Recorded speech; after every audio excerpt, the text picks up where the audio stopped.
This is Annie, and you've seen her before in some of our previous videos. She is a really nice horse, but real scared and concerned about a lot of things. So Christy and I have been taking it real slow with her and trying to help her understand that, she's not going to get hurt, and we're going to reward the slightest, most minute try. And you can see right here where I've draped the lead over her neck. And what I'm looking for, because I'm only 4'7" with a hat on, and my mobility obviously being in the chair is somewhat impaired from being able to stand and move with her. So it makes it a little bit more challenging, but nonetheless, you can see the process here.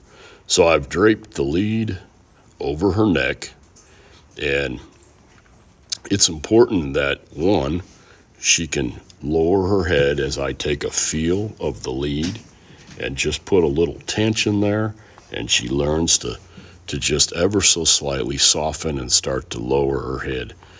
So the most minute, the slightest attempt that she makes to lower her head, of course, I give that back to her, and you can see where I've attempted to take a feel of the lead. She's lowered her head just ever so slightly, and then I proceed to take the halter and I run the tie part of the halter in front of her face. We think it's real important that she gets used to the fact that, things are going to touch the front of her face. And we're preparing her to be bridled, and so she'll encounter stimulus similar to the lead or the halter, like right here, coming up in front of her face, up her face, towards her ears.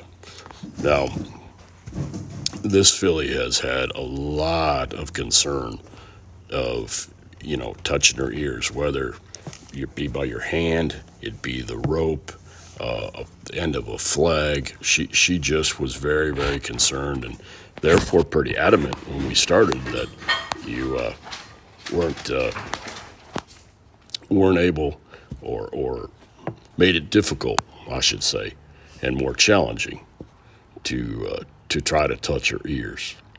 So we'll continue this process here as many times as it takes for her to understand. You can see that's about the extent of the height that I can get my hand. So I ask more often maybe than I might if I was standing. But nonetheless, we're preparing her to be haltered and preparing her for the next part of her education as we continue to progress. She's a mare that's got a lot of talent, and I think is going to be a phenomenal athlete, one that Christy and I feel that might be the next horse for Christy as we continue to progress here. So even though this looks like it's a lengthy process, and really in some respects it is. It's slow, but the slower we go, in my mind, the faster we're going to get there as it pertains to the next part, and as this applies to her education as we move forward. So you can see where I get a little limited in my reach, but we'll continue this process here for a little bit.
Okay, so here you can see that we've been able to halter Annie, and it just takes a little while, and I try my best to not force or speed up the process where she doesn't understand each step.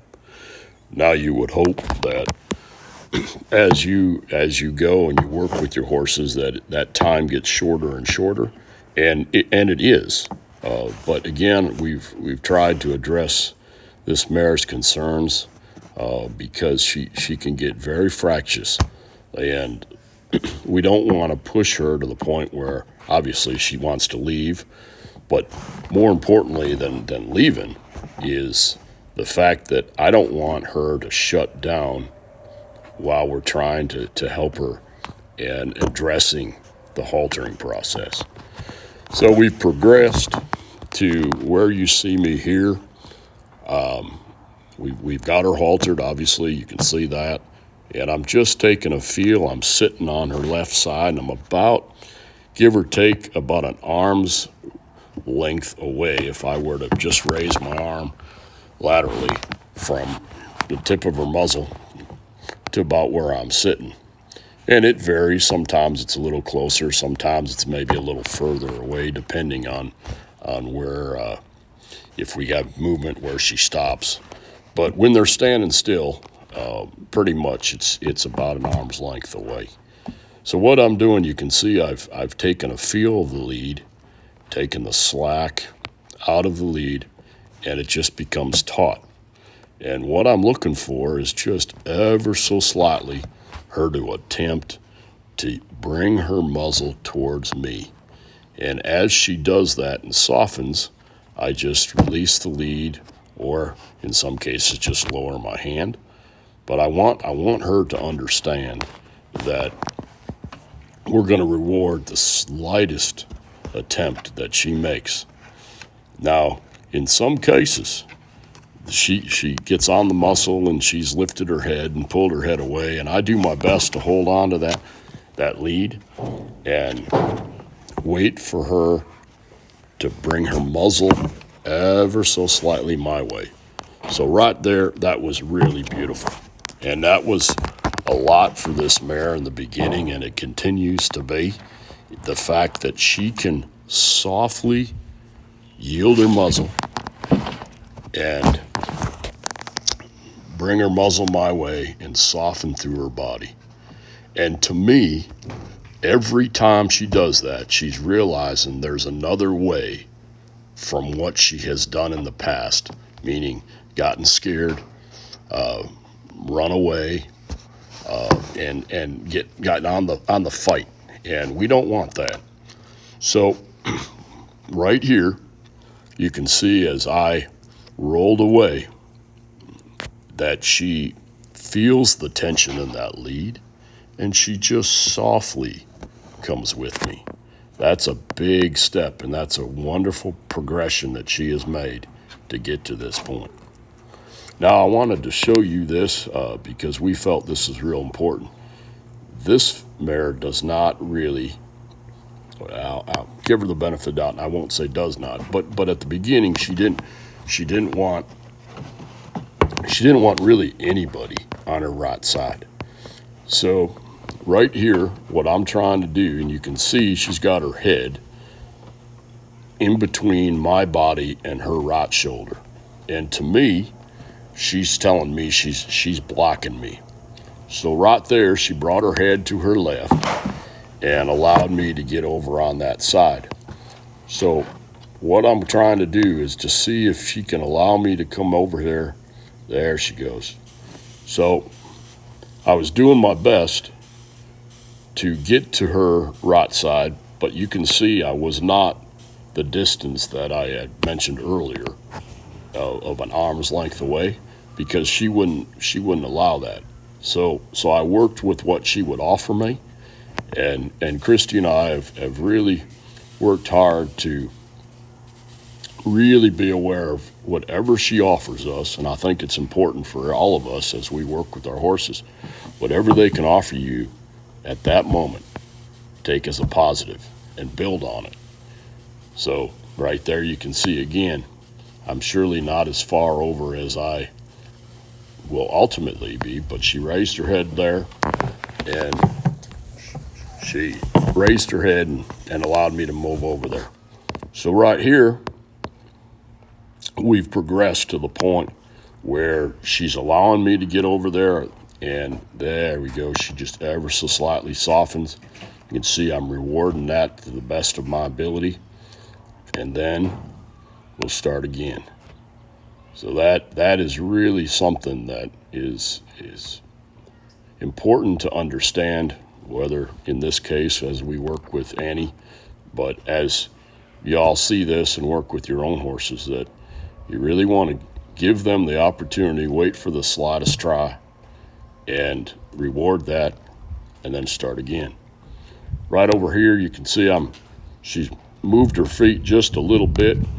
I'm a little close to the panel, which you can see right there, but because she stopped her feet, I'm going to offer her, take up a little bit of a feel, that lead right there, and didn't give me much, but she did give me a little bit, which I rewarded, and then we'll progress from there.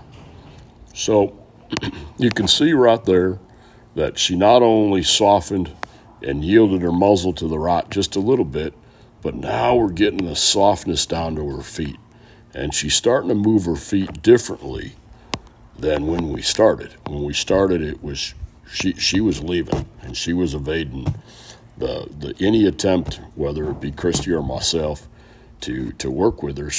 Her first thought was to leave. So where we are right here in the progression of and development of her education, in her foundation, has progressed really, really well, and we're very pleased with it.